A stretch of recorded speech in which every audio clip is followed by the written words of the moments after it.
पुण्यातील कौस्तुभ गणबोटे यांचा काश्मीर येथील पहलगाम या ठिकाणी दहशतवादी हल्ल्यामध्ये दुर्दैवी असा मृत्यू झालेला आहे। सध्या त्यांचा मित्रपरिवार, पुण्यातील मित्रपरिवार या ठिकाणी आहे। आपण त्यांच्यासोबत चर्चा करणार आहोत। खरं तर कौस्तुभ यांच्या मृत्यूची बातमी तुम्हाला केव्हा समजली? आज सकाळी टीव्ही बघताना त्यांची ह्याची बातमी काल म्हणजे हल्ला झाला हे समजले होते। त्या आसावरी त्यांनी सांगितलं होतं की आम्हाला त्यांच्यावर हल्ला झालेला आहे म्हणून। तेव्हापासून आम्ही सारखा टीव्ही पाहतच होतो। ते सकाळी एकदम ते धक्काच बसला की ती बातमी बघितल्यानंतर एकदम धक्काच बसला। ती असा भ्याड हल्ला खरं तर नाही व्हायला पाहिजे। आपले पर्यटक एवढे जातात तिथं, एवढं म्हणजे आनंद घेण्यासाठीच जातात आणि त्यांच्यावर असा हल्ला, अनपेक्षित हल्ला होणं हे एकदम चुकीची गोष्ट आहे।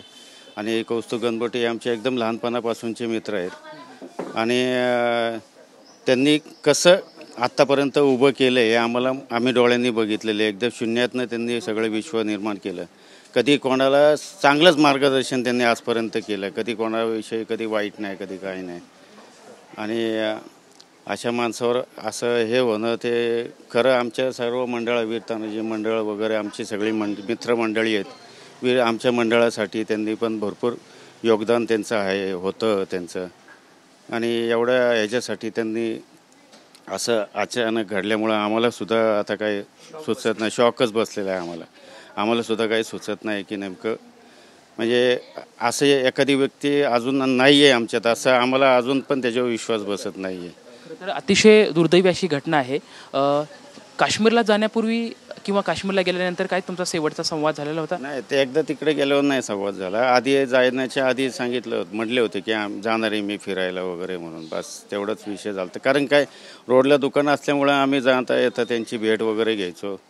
हां, तिकडं तेवढं थोडंसं कसं गर्दी असायची दुकानामध्ये, मग आम्ही जाऊन एक दोन दिवसात बोलायचं थोडं बस। आणखी काही आपले त्यांचे मित्र आहेत, आपण त्यांच्यासोबत संवाद साधणार आहोत। कौस्तुभ यांच्यासोबतचा तुमचा खरं तर तसा किती दिवसापासूनचा परिचय होता? त्यांच्या समोर झालेले पूर्ण लहानपणापासून मी जसं मला कळत आहे तेव्हापासून माझा त्यांचा संपर्क आहे। म्हणजे मी त्यांच्या बिल्डिंगच्या ह्याच्यात खालीच त्यांचं दुकान आहे पहिल्यापासून। काय त्यांच्या स्वभावातलं वेगळं पण काय होतं किंवा स्वभाव एकदम त्यांचा हे होता, म्हणजे एकदम सगळ्यांना मदत करणं, सगळ्यांसोबत व्यवस्थित राहणं, नाही का, मनमिळव होते सगळ्यांसोबत। कधी आजपर्यंत मी त्यांची कधी कोणाशी भांडणंही बघितली नव्हती आजपर्यंत, एवढा त्यांचा मनमिळव स्वभाव होता।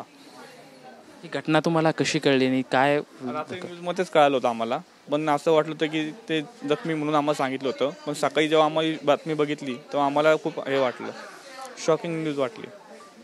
कौस्तुभ आणि त्यांच्यासोबतच्या काय आठवणी सोबत आहेत तुमच्या? आमच्यापासून आम्ही म्हणजे लहानपणापासून त्यांना बघत असल्यामुळे म्हणजे त्यांनी आम्हाला त्यांच्यासमोर खेळताना शॉक बसल्यामुळे आम्हाला काय बोलायला आता सुचत नाही।